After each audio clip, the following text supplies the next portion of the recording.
Kennedy Sankara. I am the face of youth under the Operation Linda Jamii. And this is the truth that all of us, you and me, know.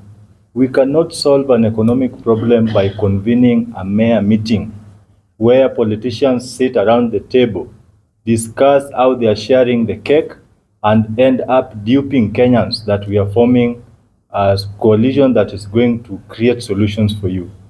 We know that in the recent past, the IMF and even the World Bank, these are historically recognized institutions that have done everything possible to ensure that African economies remain stagnated. It is our wish that we elected a president who is wise enough, who was going to create measures that are going to block the IMF in as much as we are going to work together, but not to control our economy fully. Because as I speak as the face of the most unemployed section or constituency of the population of Kenya. I speak on behalf of the most angry population. I speak on the behalf of the most misused constituency when it comes to politics, the youths. And that's why we are in Linda Jamii. We are saying join us. Because this government is not prepared for anything except Maandamanos. You can see the government is always ready in arms to thwart any violent demonstrations, but have never been ready to provide solutions. The floods are here. They've not disbursed even a single coin to the counties, but they have money to buy tear gas to kill young people. We are saying, do not go to the streets. Join us in Linda Jamii. And I want to say this. We as young people, and personally as the youth leader, I had given my opinion ab initio when this dialogue had started, that there was nothing constructive going to come out for the youth. Now you've seen we've been thrown under the bus. In that particular recommendation, I have not come across any recommendation that is talking about job creation, because the people in government are spenders. They do not know how to look for money. Money is made through a production economy. The moment you have not created an enabling environment, you cannot dupe Kenyans that you are going to lower the cost of living, because we know these things have a long chain all the way to IMF, and IMF is currently in our state house, sleeping in room B of gate A. Now you can imagine we are lying to ourselves that IMF, we are going to lower the cost of living, not unless they default and IMF chases us out, or we chase them out of the room. We will still forever remain captives. I want to tell young men and women that the future belongs to us. There is no tomorrow. Tomorrow is today. You act. It is past time to lament.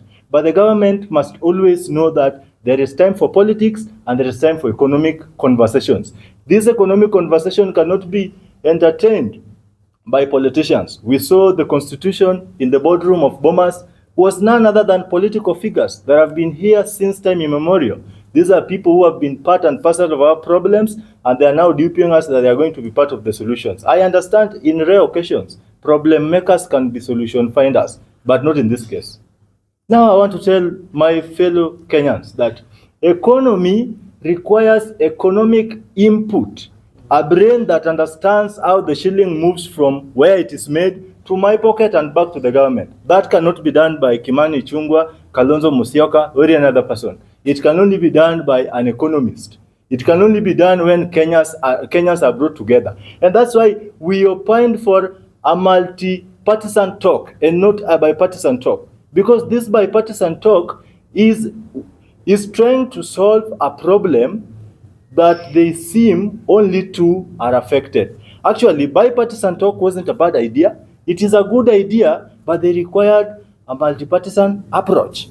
It is a bipartisan talk that was made to create positions. You see, they want to entrench the position of Musalia Mudavadi as the Prime Cabinet Secretary. There is nothing wrong with that. How many jobs have you created for young people by employing Musalia as the Prime CS? How many jobs have you created for young people by creating an office of the opposition leader with the two deputies? You are creating positions for politicians. We as young men, we want to see a constitutional review process where we are going to say employment of youth are going to be capped at 50. Any government hiring quarterly, we are going to have youths fill these positions. Not you telling us that you're going to create positions for who and there. That doesn't concern us. We don't earn from those positions. I will finish by saying, you can lie to some people some of the time.